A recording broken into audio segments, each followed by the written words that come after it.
Bonjour et bienvenue à Montpellier pour la 5e édition du Pacte de Milan. Je suis en compagnie donc de Anatole Collinet-Macosso, c'est ça, ministère de l'enseignement primaire, secondaire et de l'alphabétisation. Merci d'être parmi nous aujourd'hui. Merci madame. C'est votre première fois à Montpellier? En effet. Et comment est-ce que vous trouvez cette ville? Agréable, une belle ville. Super, ok. Alors on va parler d'abord de comment vous approchez les problématiques de l'alimentation et du développement durable dans votre ville de Brazzaville. Ah oui, bien sûr. Nous avons un engagement que le peuple essaie d'exécuter depuis les années 80, notamment amener le peuple à produire ce qu'il consomme. Parce que d'après le président de la République, un peuple qui ne produit pas ce qu'il consomme n'est pas un peuple libre. Donc on comprend bien la place de la politique de l'alimentation dans le développement humain. Voilà. Et ce qui est particulier en ce qui me concerne, c'est plutôt mettre un accent sur l'alimentation scolaire. Voilà. J'aime aborder la chose sous l'angle de l'impact d'une bonne alimentation scolaire sur le développement des États. Et parlons de la problématique actuelle sur le développement des villes.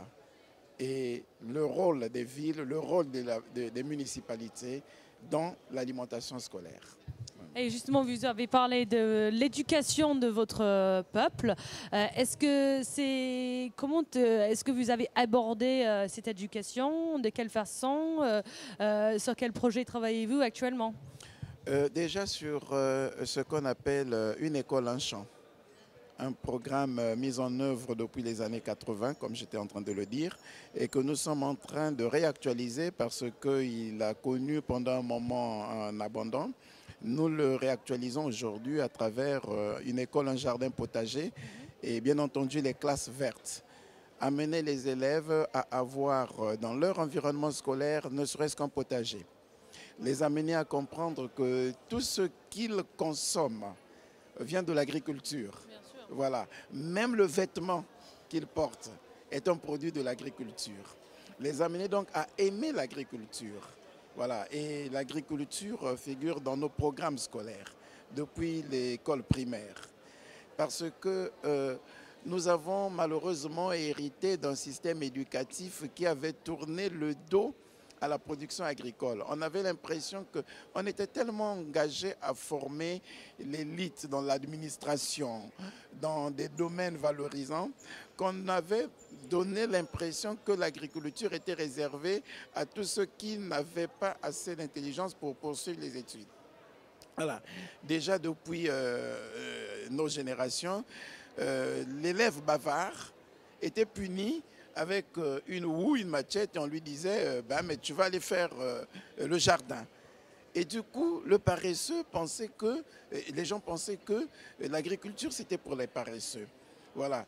Et le maître ne se privait pas, par exemple, de dire à un élève pas très intelligent, mais toi tu ne vas pas réussir dans ta vie, tu seras paysan. Tu vas faire l'agriculture. Et on a grandi avec cette perception que l'agriculture, c'était dévalorisant. Maintenant, il faut inverser la tendance.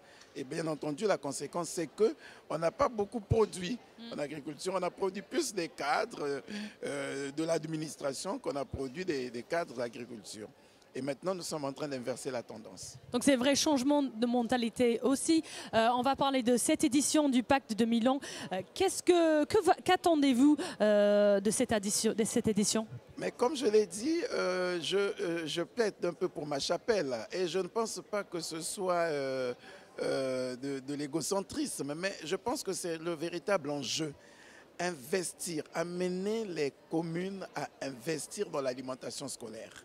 Il ne s'agit pas seulement de nourrir les jeunes, il ne s'agit pas de nourrir les citoyens.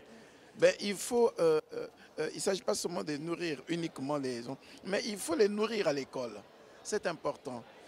L'alimentation scolaire a ceci de particulier que lorsque vous aurez gagné le pari de l'alimentation scolaire, vous avez nourri la moitié de la planète. Nous avons environ 2,2 milliards d'enfants de moins de 15 ans, 1,3 milliard enfants de 15 à 24 ans. Donc tous sont à l'école.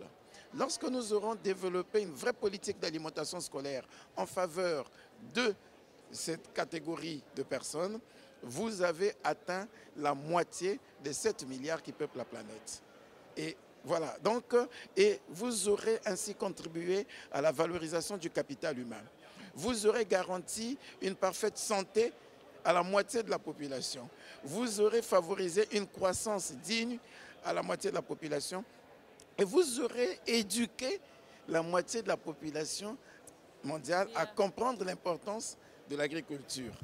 Et bien entendu, madame, en faisant ainsi, en procédant ainsi, ben, vous aurez sauvé la planète parce que l'agriculture durable passe par l'éducation des enfants. Voilà. Et maintenant, quand on a compris les choses de cette manière, à qui revient la plus grande responsabilité? Mais la plus grande responsabilité revient aux communes. Voilà. Parce que c'est les communes qui sont en contact avec les citoyens. Ce sont les mairies. Et dans notre pays, et ça permet aussi déjà de réduire la violence urbaine. Vous voyez, un enfant qui a de quoi manger à l'école, il ne va pas fuir l'école, il ne va pas se retrouver dans un groupe avec des amis pour réfléchir sur des comportements inciviques. Non.